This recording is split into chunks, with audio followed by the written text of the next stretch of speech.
Can I ask y'all just one question? Instead of being upset about Haason Reddick not being here in Carolina, why can't y'all just be happy for the man? He's playing in a Super Bowl on Sunday. He wasn't going to do that had he stayed in Carolina, at least not this year. He went home. Why has it got to be this serious, y'all? It doesn't have to be like this. You are Locked On Panthers, your daily Carolina Panthers podcast. Part of the Locked On Podcast Network. Your team every day.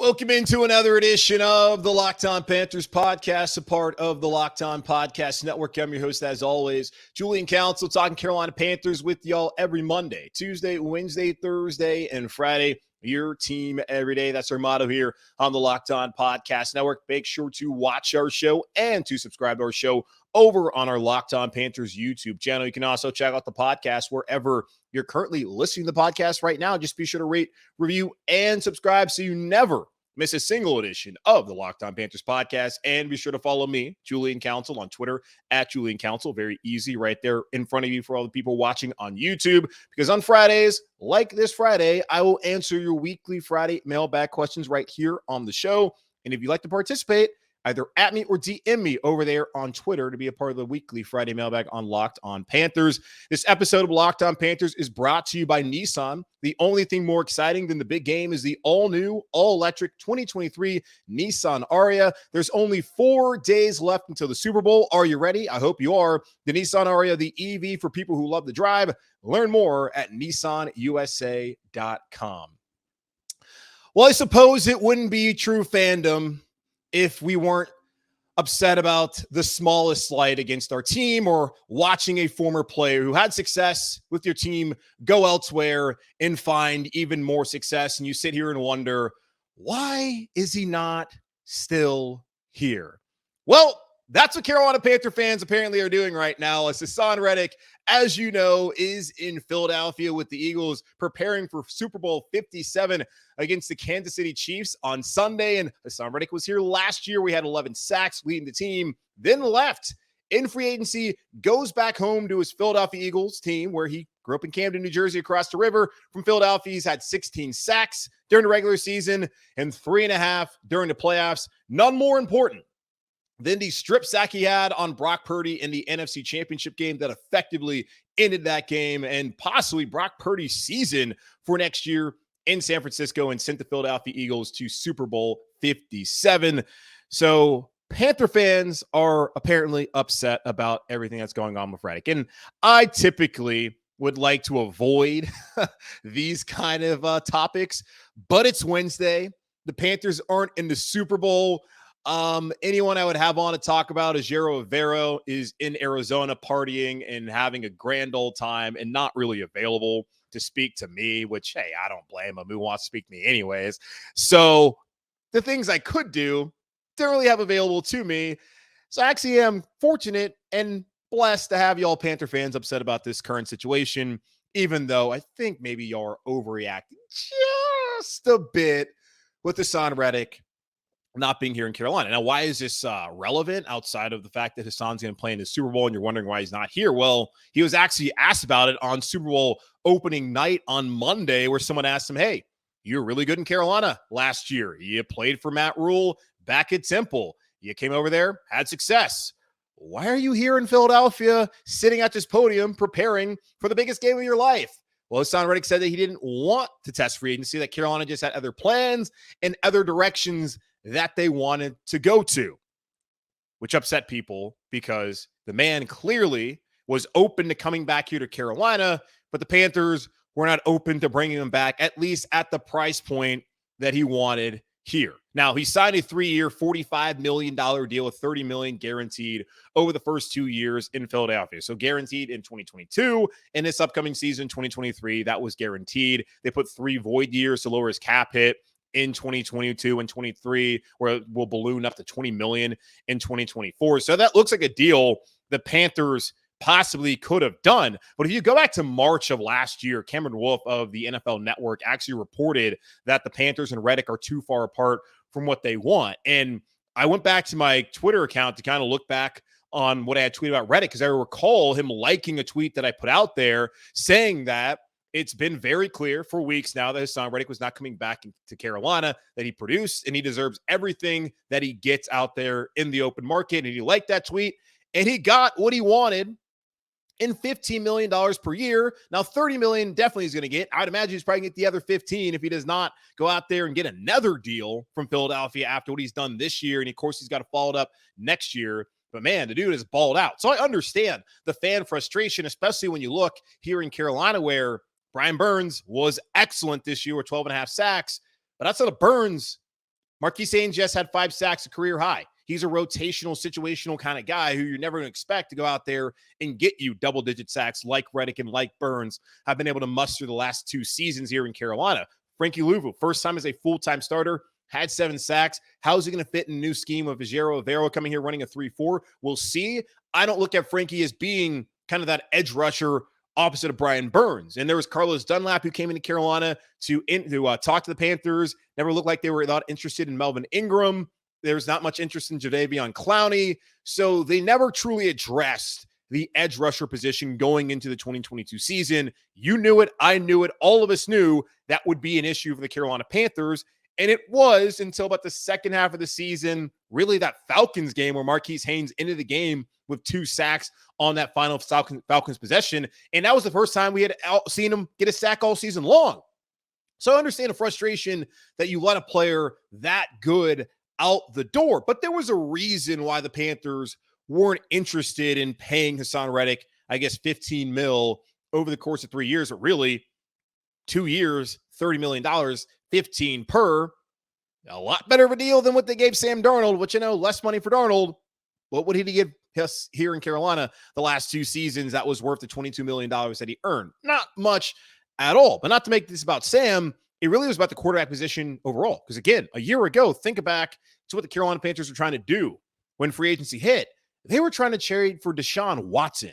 And the Panthers had about $23.9 million of cap space, which was not likely to fit Watson and some of the other needs that they needed to fill, like an Austin Corbett, like bringing in Bradley Bozeman. They had to fix the offensive line, needed to find a quarterback. They fixed the offensive line. Congratulations. Great job done. Feel good about that position group moving forward. But they did not find a franchise quarterback. They wanted to be Deshaun Watson. I went over my feelings about that. I'm sure plenty of you wanted it to happen. Plenty of you did not want it to happen. But it was going to be very hard for the Panthers to fix the offensive line, bring in Watson, and bring back Haason Reddick.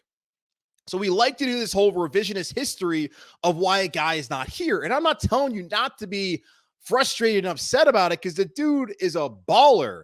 And you look at Bradbury there too as well. And Bradbury precedes this regime, I guess the one now, didn't precede Matt Rule, but they didn't want to bring him back for whatever reason. And cornerback play has been fine. Certainly need a third guy. But Bradbury is someone who's going to be a number 1 or 2 corner playing there with Darius Slay. And he's probably not going to come to Carolina this offseason. We'll see, just knowing the kind of money he's likely to command in the free market. But it's tough to watch him have success. It's tough to watch Haason Reddick have success, especially when the Panthers struggle to get after the passer this year. And they struggled at times in the secondary with their cornerback depth. And you have 2 players right there on the Eagles roster that are playing for the freaking Lombardi Trophy on Sunday that you wish could still be here in Carolina. So I'm there with you. I understand the frustration. But bringing in Watson, look at what Cleveland had to do. It's not just a 5 years, $130 million guaranteed, which David Tepper had no interest in doing, not knowing what the future would hold with Deshaun Watson, whether there'd be more cases or not. He's good to go in Cleveland moving forward. We'll see if he actually is still the player that he was back in Houston, but he had a cap hit of $9 million this past season. Next year, coming up here in 2023, $55 million. So it's not just fitting in Haason Reddick's contract this past season, how they got Deshaun Watson. It's fitting his contract into next season, along with guys like Brian Burns, who Spotrac, however you pronounce it, his market value currently is 4 years, $73.3 million. That's $18.3 million per year, y'all. That's more than what they would have had to pay Haason Reddick to come here to Carolina. Look at Bradley Bozeman. His market value currently is 3 years, $36 million, an average of $12 million per year. How do you fit Reddick, Burns, Bozeman, and then potentially in the future, Jeremy Chin and Derek Brown's salaries into that. And you also have to understand that it's very hard to plan around not having a quarterback, because when you don't have that quarterback salary, you don't know how that's going to impact the rest of your team. It's hard to really tie yourself to these certain deals when you don't know who that person's going to be. If you don't know it's going to be a rookie contract, which this year looks like that's going to be the case, which makes it far easier once they finagle the cap and get underneath it to bring back Brian Burns and extend him, to bring back Bradley Bozeman, to potentially get deals done with Jeremy Chin and Derek Brown either this offseason. I don't think for Derek Brown, maybe Jeremy Chin, they might think about that, but he missed a lot of games, so maybe not. But either next offseason or this offseason, it gives you more flexibility when you have the rookie contract. But when you're trying to trade for somebody with the albatross contract that Deshaun Watson wanted and then end up getting, it's very hard to then plan for Haason Reddick, knowing that in the future, like, dang, we got to pay Brian Burns. We got to fix this offensive line. How are we able to keep all the right guys here if that's the case? Now, I do ask this, and I get it. Reddick was a great player. I loved having him here. Hated to see him go. I understood after the season was over that it was unlikely he was going to return. Why can't y'all just be happy for the man? Why? And I guess I was wrong a little bit, because I was saying about, okay, well, he's from Philly, like he's from Camden. It's right across the river. It's like being from Rock Hill and playing here like Stephon Gilmore and like Jadeveon Clowney if he ever comes to Carolina. It's a homecoming. He's playing for his hometown team. He went to school in Philly at Temple. Like, why can't y'all just be happy about a local guy making good and balling out for the hometown team? Like, the Panthers got him on the cheap. He produced. Then they didn't want to pay him. So he goes home, balls. Now he's in the Super Bowl. So, yeah, it would have been great if he was here. But, y'all, man, I look at it. I believe in a higher power, and I feel like Haason Reddick is exactly where he's supposed to be right now. Wish he was here in Carolina. I'm not going to sit here in front and fret and be upset about him not being here in Carolina anymore, because it worked out the way it needed to work out for him. Hasn't worked out for the Panthers yet. They got to find an edge rusher. Don't get me wrong. Got to get that. But I'm just not going to sit here and cry and be upset. And I'm not really saying y'all are crying, but I'm just not going to sit here and be like all that upset about Haason Reddick not being here. It is weird. It's another one of those things that people want to throw stones at Matt Rule. The man is gone. Like when I talked to y'all, when I first started doing this about Teddy Bridgewater and him not being good in 2020, and y'all wanting him out of town, and he left, and he went on that podcast talking about how, oh, well, we didn't really practice 2-minute drill. Well, he was right, but y'all were mad at Teddy. Y'all just couldn't let it go. Like, y'all had to let that go. Eventually, you did let it go. With Matt Rule, he's gone. He was bad. I saw a poll this weekend about the worst sports figures in Charlotte. And you had like Ray Caruth up there. You had George Shin, and Matt Rule was like voted the worst sports figure in Charlotte history. Like, what are we doing, y'all? All he did was lose football games. I appreciate the passion. I need that passion because y'all help me out here by watching the show and listening to the show and supporting it. So I appreciate that passion. I just need some of y'all to dial it back just a touch and be happy for Haason Reddick, and to let that man go to Nebraska and don't even worry about him anymore, because we are on to bigger and better things. Frank Reich's in town. Ajero Avero's here to scheme things up. You still got plenty of playmakers on this roster, defensively and offensively. And David Tepper, you know what? He might be coming around. So ain't no reason to sit here, get your blood pressure all up because Haason Reddick's out there in Philly balling. He's doing well. Good for him. Wish he was here, but he's not. All right, and I guess I got to talk to y'all, too, about another thing. Shaq Thompson, my man was out there interacting with y'all on Twitter. And some of y'all, some of y'all really, really got to chill out, because you're like, some kind of leader not there to sit there and see the new head coach.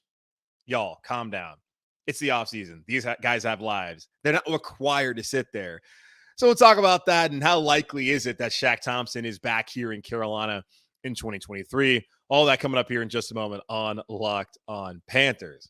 Dang, I'm kind of feeling feisty today. So I'm sorry for that if that's getting to you. But today's episode is brought to y'all by Ultimate Football GM.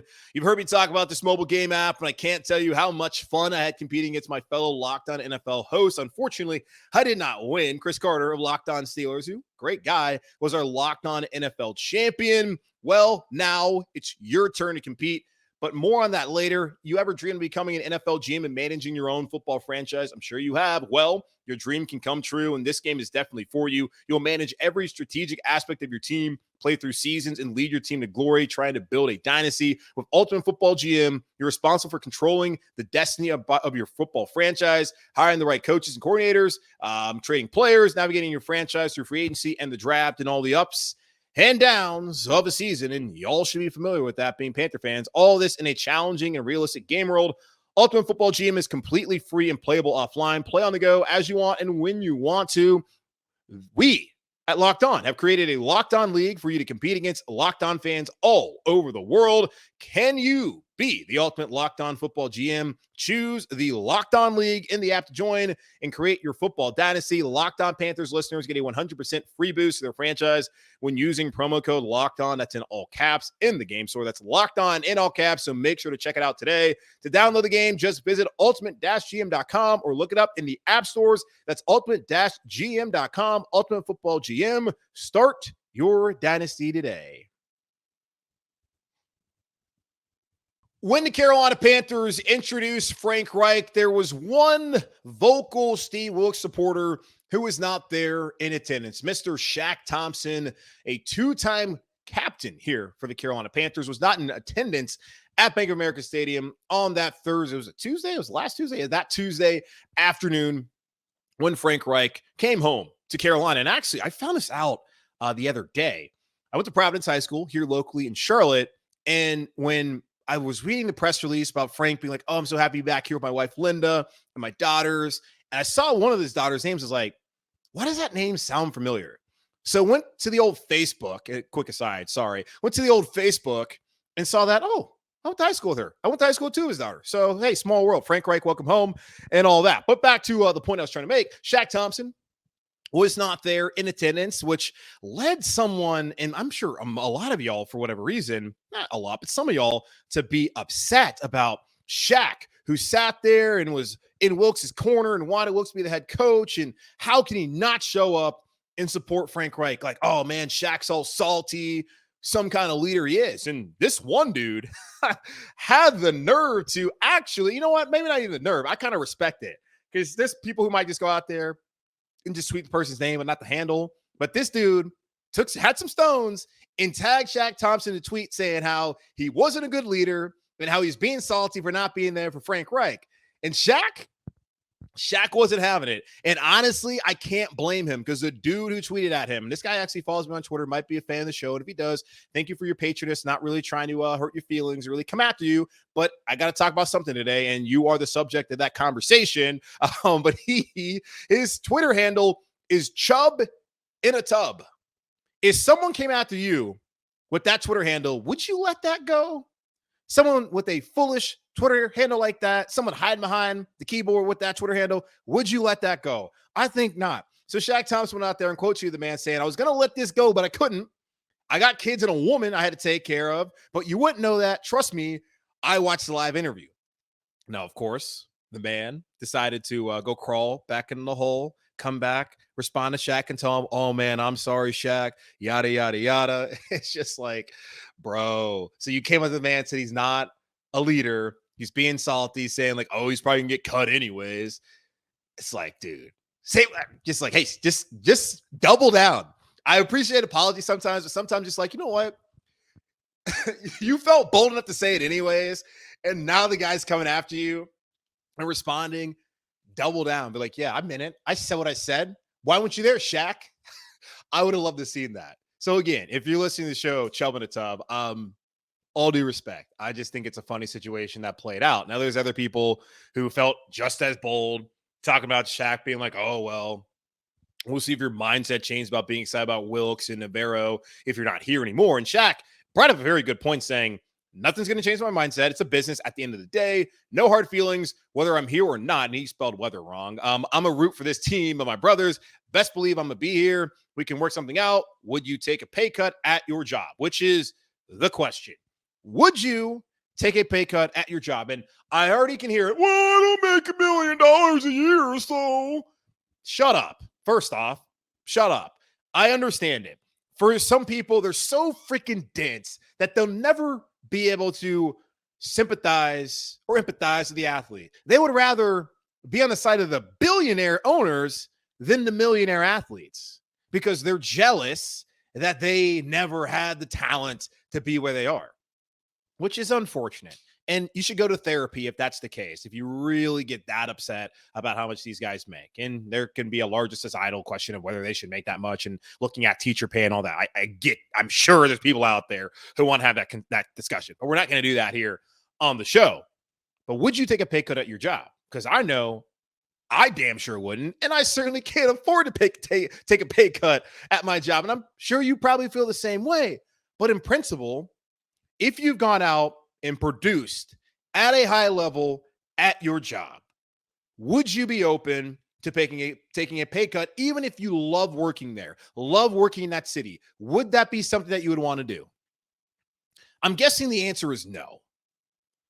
And Shaq Thompson's probably in the same boat. Now, one of the things I brought up on my to-do list was to figure out what to do with Shaq Thompson, because I don't know how to feel about this, because I want Shaq Thompson back here in Carolina because I've enjoyed watching him grow up as a player and being a part of this community. And he's been a great leader for the team over the last couple of seasons when they have not been good. He's played through injuries. He's gotten paid. Remember when he got paid back in 2019, late in that season, and a lot of people were just like, oh, why are you going to pay Shaq? He's no good. What is this? Ridiculous. The guy had to sit behind two excellent players, a great in Luke Kuechly, and hell, Thomas Davis is great too. Luke's definitely going to Hall of Fame. Thomas, I don't know. Either way, those are two all-time great Panthers. Had to sit there behind those dudes and learn from them. When he got his opportunity, he's balled. Has he been an all-pro? No. Has he been a Pro Bowler yet? No. And he certainly has played at a high level. And he's been a rock there in the middle of this defense for the Carolina Panthers.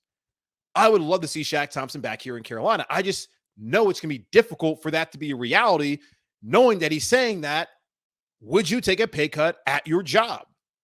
And you have to understand the context of how he's saying that and all that has happened over the last couple of years and how he's played on the field.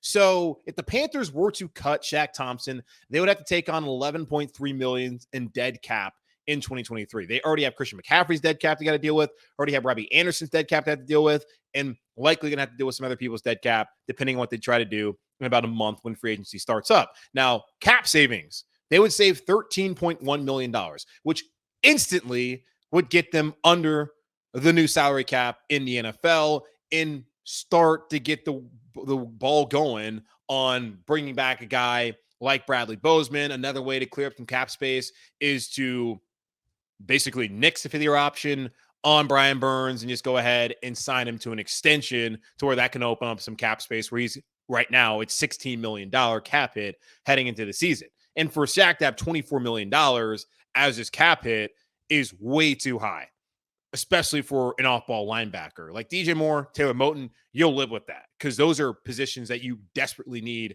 in the NFL. But if you get rid of Shaq Thompson, though, what do you do at linebacker? Frankie Luvu was great. He was excellent. We know that. But outside of that, we didn't see Brandon Smith nearly enough to have any confidence in him. Damian Wilson, very obviously going to be cut. Won't be that much cap space that they save, but he didn't give you anything. Following the San Francisco game where he had his best game of the year, he played on like 2 games the rest of the year or something like that. So you don't need Damian Wilson. Corey Littleton, who also didn't give you much, he's a free agent, so he's gone. The draft is the next logical point as far as where you're going to get the next linebacker, but they're so thin that I don't know if they can really afford positionally to let Shaq Thompson go. It's probably going to happen where he gets cut.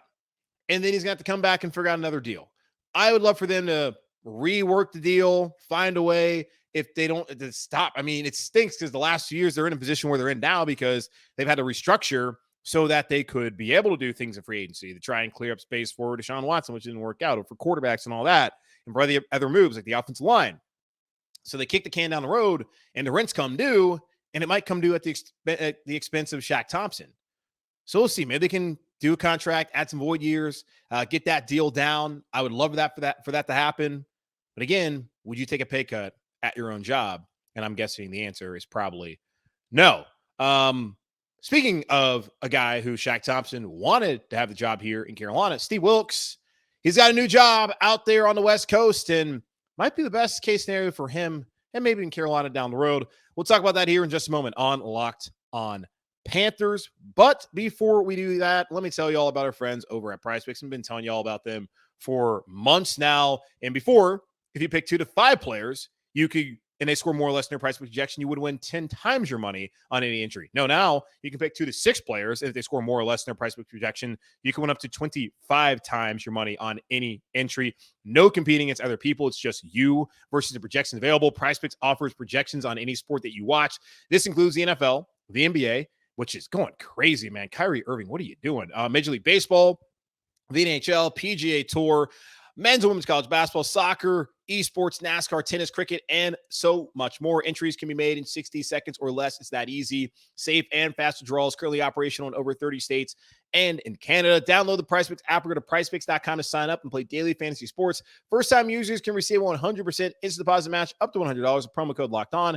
If you deposit $100, PrizePicks will give you $100. If you deposit $50, PrizePicks will give you $50. Don't forget to enter promo code Locked On at sign up for an instant deposit match up to $100. When you download the PrizePicks app, go to prizepicks.com today. This episode of Locked On Panthers also is brought to you by our friends over at Built. Are you looking for a delicious treat but don't want all the fat and calories? Then you got to try a Built Bar. We just got through the month of January. I'm sure a lot of y'all who wanted to eat healthier have already given up on that because you're tired of compromising taste. Well, you don't have to do that anymore. You got to try a Built. With Built, healthy is actually tasty. Seriously, they're so delicious. You won't think they're good for you. They're perfect for your New Year's resolution. What makes Built so good, you ask? Well, for starters, they are covered in 100% real chocolate. That's right, real chocolate on every single Built Bar.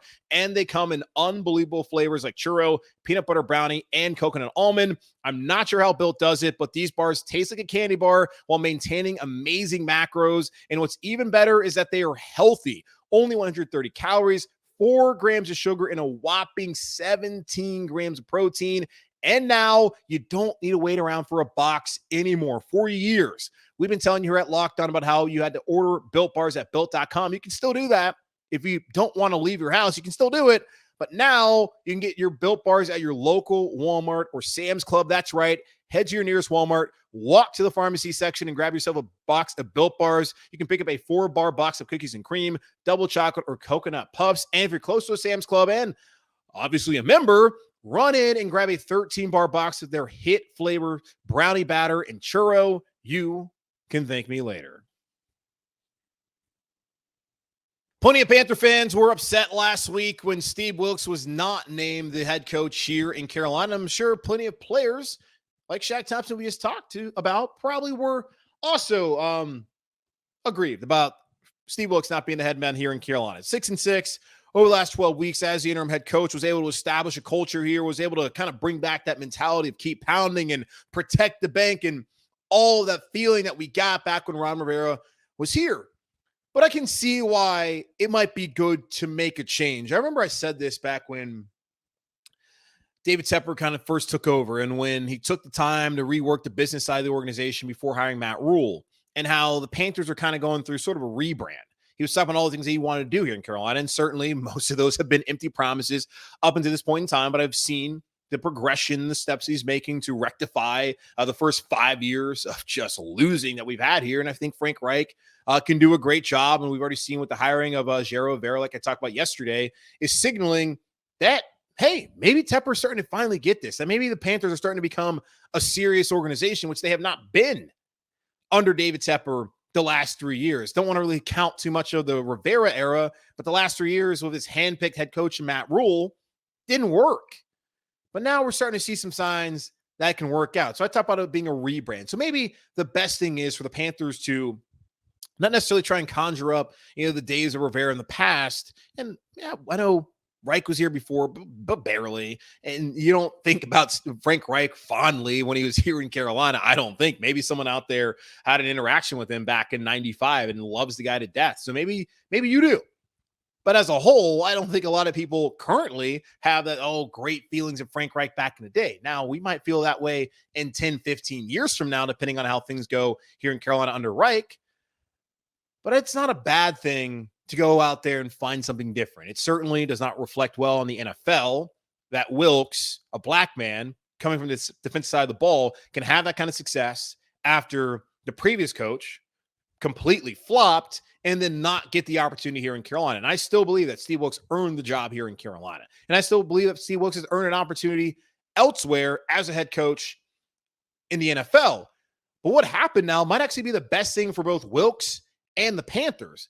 I say for Wilks because now he heads to San Francisco, a team that's played in the NFC title game 3 out of the last 4 years, y'all. And if they didn't have a quarterback injury or had a better quarterback, they could have been in the Super Bowl 3 of the last 4 years, the way that team has played in spite of the quarterback injuries or mediocrity, because they have an excellent defense and an excellent play caller and head coach in Kyle Shanahan. So Steve Wilks landing with the San Francisco 49ers might be the best thing for him. I expect Al Holcomb to follow him. I have not seen Al Holcomb take another job yet. I don't know if it's been reported yet whether he's going to come back here to Carolina, but it's very obvious that he was always going to go wherever Steve Wilks went. And DeMeco Ryans, who's now the head coach down there in Houston, is going to take staffers from San Francisco, just like when Mike McDaniel left, just like when Robert Saleh left to go to New York. That is what happens when coaches leave to go other places. They take their staffers, and Frank Reich knows that, as he saw what happened when Nick Sirianni left Indianapolis to go to Philadelphia, and he did the same thing when he went to Indianapolis from Philadelphia. So 2 things I mentioned there too are Robert Saleh, DeMeco Ryans. The last 2 defensive coordinators for the San Francisco 49ers are now head coaches. Now, Robert Saleh's got to win this year. If Aaron Rodgers goes to New York after his 4-day, you hear about this? The dude's basically going to lock himself in like some room and get 2 meals a day. Is just going to be in the dark with his thoughts. That's just sick. So if Rodgers, after his I don't even know how to describe it. After his vacation, after his vacation, if he figures out he wants to go to New York, then that will probably save Saleh's job. If it doesn't, he's probably gone. Same with the general manager up there in Joe Douglas, DeMeco Ryans. Hopefully he gets more than the year down in Houston. But either way, last 2 guys who were DCs under Shanahan went to be head coaches. And Saleh was able to get an OC in Mike LaFleur, who, yes, has left the Jets. It was probably more of ownership saying, hey, get rid of the guy. But LaFleur felt handcuffed by Zach Wilson being god-awful. He's now with Sean McVay in LA. So the dude's doing just fine. And I don't know who DeMeco Ryans is OC, but you have to think that being in the Shanahan tree now, which is, I guess, what he's going to be a part of, but being on Shanahan's staff is going to now allow Steve Wilks the opportunity to be with great defensive players like Fred Warner, like Nick Bosa, and the rest of that San Francisco defense. He's going to be, was DeForest Buckner still there? Or is Eric Armstead's there? Buckner's at the Colts. Either way, great defensive players, number 1 defense in the league. He gets to go step in that and have an excellent play caller opposite of him, who very likely is already grooming someone who could potentially be Steve Wilks' OC, or at least be able to grow Wilks' Rolodex to when he's a part of the head coaching cycle. I'd imagine next season, that's going to help him get a job elsewhere, because he's going to have a great plan offensively, because he's going to have the Shanahan plan. And knowing what we saw this past year with Wilks wanting at least having to adjust to what he had at quarterback and running the football well, who has most creative run sets in the NFL? Kyle Shanahan. Wilks can now get someone potentially from that Shanahan offensive brain trust to follow him wherever he goes moving forward. So as unfortunate as it was that Wilks did not get the job here in Carolina as a hometown guy, and I know the Panthers are going to sell it as a homecoming with Frank Reich, but the real homecoming would have been Wilks, who's actually from the damn dirt here in Charlotte. It might be the best thing for both people, both parties, as Wilks is now in SF, better chance to go to the Super Bowl than the Panthers probably, and Frank Reich is here in Carolina, and he can bring and establish a different kind of mentality and culture, and hopefully offensive firepower that we have not seen here in Carolina. Now, of course, the brand's always going to be keep pounding. I think Frank Reich can do some good things here, so we'll see how it works out. So maybe the best for both that it didn't work out, but we'll see. All right, that's going to wrap up this edition of the Locked On Panthers podcast, a part of the Locked On Podcast Network, hosted by yours truly, Julian Council. Again, y'all make sure to watch the show Subscribe to the show over on our Locked On Panthers YouTube channel. You can also check us out wherever you listen to your favorite podcast, free and available everywhere. Just be sure to rate, review, and subscribe, and follow me on Twitter at Julian Council, where on Friday I'll be right back here in this seat behind this mic talking Carolina Panthers and answering all of your weekly Friday mailbag questions. And if you would like to be a part of the show and you don't have to, and you don't want to ask me a draft question, which would be great, either at me or DM me over on Twitter at Julian Council. So as always, be safe, be happy, be whole, and keep pounding. I messed it up again. I'll talk to you on Thursday.